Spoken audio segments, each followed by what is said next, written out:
ভারতের বিরুদ্ধে সাম্প্রতিক সামরিক সাফল্যের জন্য পাকিস্তানের সেনাপ্রধান জেনারেল আসিম মুনিরকে দেশের সর্বোচ্চ সামরিক পদ ফিল্ড মার্শাল হিসেবে পদোন্নতি দেওয়া হয়েছে।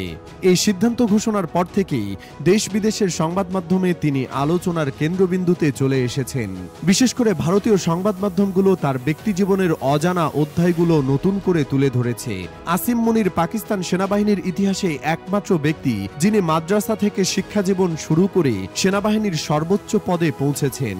তিনি রাওয়ালপিন্ডির মার্কাজ মাদ্রাসায় দারুল তাওহিদে প্রাথমিক শিক্ষা গ্রহণ করেন। এরপর তিনি ভর্তি হন পাকিস্তান মিলিটারি একাডেমিতে এবং ফ্রন্টিয়ার ফোর্স রেজিমেন্টের 23 নম্বর ব্যাটালিয়নে কমিশন প্রাপ্ত হন। পরবর্তীতে সৌদি আরবে দায়িত্ব পালনের সময় তিনি কোরআনের হাফেজ হন এবং ধর্মীয় মূল্যবোধ তার সামরিক জীবনে গভীর প্রভাব ফেলে। তিনি উর্দু ও ইংরেজির পাশাপাশি আরবিতেও দক্ষ এবং প্রায়শই বক্তৃতায় কোরআনের আয়াত উদ্ধৃত করে থাকেন।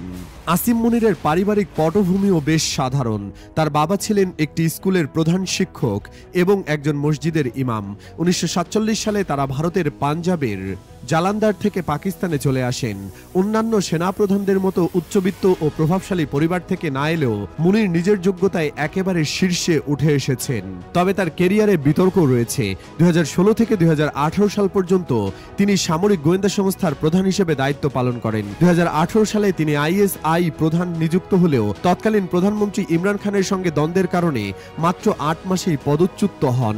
এরপর তিনি XXX কর্পসের কমান্ডার এবং কোয়ার্টার মাস্টার পদে দায়িত্ব পালন করেন।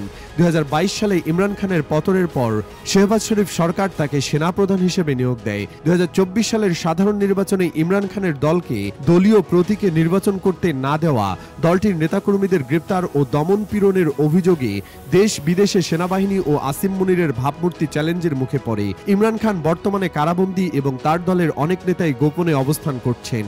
এসব ঘটনার পেছনে মুনিরের প্রত্যক্ষ ভূমিকা রয়েছে বলে অভিযোগ আছে।